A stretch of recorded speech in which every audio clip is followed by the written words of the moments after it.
Hello അസ്സലാമു അലൈക്കും. അപ്പം ഇന്നതാ മുരിങ്ങേൻ്റെ പണിയാണ് കേട്ടോ. കുറേ മുരിങ്ങയിലുണ്ട്. ഇന്നൊരു കൊമ്പൊക്കെ വെട്ടിയിട്ടുണ്ടായിരുന്നു കേട്ടോ. അപ്പോൾ ആ മുരിങ്ങേൻ്റെ ഇലൊക്കെ ഇരുന്നാട്ടോ എനിക്ക് നല്ല ഇഷ്ടം കേട്ടോ മുരിങ്ങേൻ്റെ ഇല ഇങ്ങനെ ഊരാൻ. കാരണം ആ ഒരു പണി മാത്രം എടുത്തിട്ട് കുറേ നേരം ഒരാൾ വർത്താനത്തിന് കൂടി ഉണ്ടായി നല്ല രസമല്ലേ.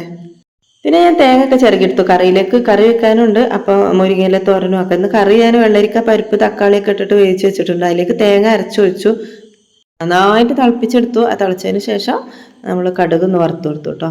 നല്ല അടിപൊളി കറിയാണ്. ഇന്ന് മീനിൻ്റെ പണികളൊന്നുമില്ല, അതുകൊണ്ടാണ് മുരിങ്ങയില ഇങ്ങനെ ഊരി ഊരി കുത്തിരുന്നത് കേട്ടോ. അപ്പോൾ അതാ പിന്നെ മുരിങ്ങയില തോരൻ ഉണ്ടാക്കണം. അതിലേക്ക് ഞാൻ സാധാ ചെയ്യുമ്പോൾ തന്നെ ഉള്ളിയും പച്ചമുളകും ഒക്കെ വഴറ്റിയിട്ട് മഞ്ഞൾപ്പൊടി മുളക് പൊടി അതുപോലെ തേങ്ങ ഇട്ടിട്ട് മുരിങ്ങയില ഇലയും കൂടി ഇട്ടിട്ട് നന്നായിട്ട് വേവിച്ചു. ഒരുപാട് സമയമൊന്നും വേവിക്കണ്ട കേട്ടോ. കുറഞ്ഞ വേവിൽ വേഗം തന്നെ ഉപ്പേരി റെഡിയാവും. പിന്നെ അതിൻ്റെ ഒരു നാരുകളും തണ്ടുകളൊക്കെ ഒരുപാട് നിലത്തുണ്ടാവും. അതൊക്കെ അടിച്ചു വാരിയിട്ട് തെങ്ങിൻ്റെ ചോട്ടേക്ക് കൊണ്ടുപോയിട്ടു കേട്ടോ. അപ്പോൾ അതാ അങ്ങനെ കഴിഞ്ഞ് ഞങ്ങൾ കുളി നിസ്കാരമൊക്കെ കഴിഞ്ഞതിന് ശേഷം ചോറ് വിളമ്പാൻ വന്നു അടുക്കളയിലേക്ക്. ഞാനും മോളും കേട്ടോ. നല്ല രസമാണ്. ഞങ്ങൾ രണ്ടും കൂടി ഇങ്ങനെ വർത്താനം പറഞ്ഞ് വെക്കലും വിളമ്പലും തിന്നലും ഒക്കെ തന്നെ ഇപ്പോൾ പരിപാടി കേട്ടോ. മീൻ വറുത്തതും പിന്നെ അച്ചാറും ഉണ്ട് കേട്ടോ. അച്ചാർ വെറുതെ എടുക്കുകയാണ്, അച്ചാറിൻ്റെ ആവശ്യമൊന്നുമില്ല. അതിന് ചോറൊക്കെ കഴിച്ചു. പിന്നെ ഞാൻ നമ്മുടെ കുടുംബശ്രീയിലെ ഓഫീസിൽ ഇങ്ങനെ വായിച്ച് തീർന്ന നമ്മൾ വായിച്ച് കഴിഞ്ഞ ബുക്കൊക്കെ ഉണ്ടെങ്കിൽ കൊണ്ടു കൊടുക്കാൻ പറഞ്ഞു. അപ്പോൾ ഒരു ബുക്ക് ഉണ്ടായിരുന്നു ഇവിടെ എൻ്റെ മോനിന് സമ്മാനമായിട്ടൊക്കെ കിട്ടിയത്.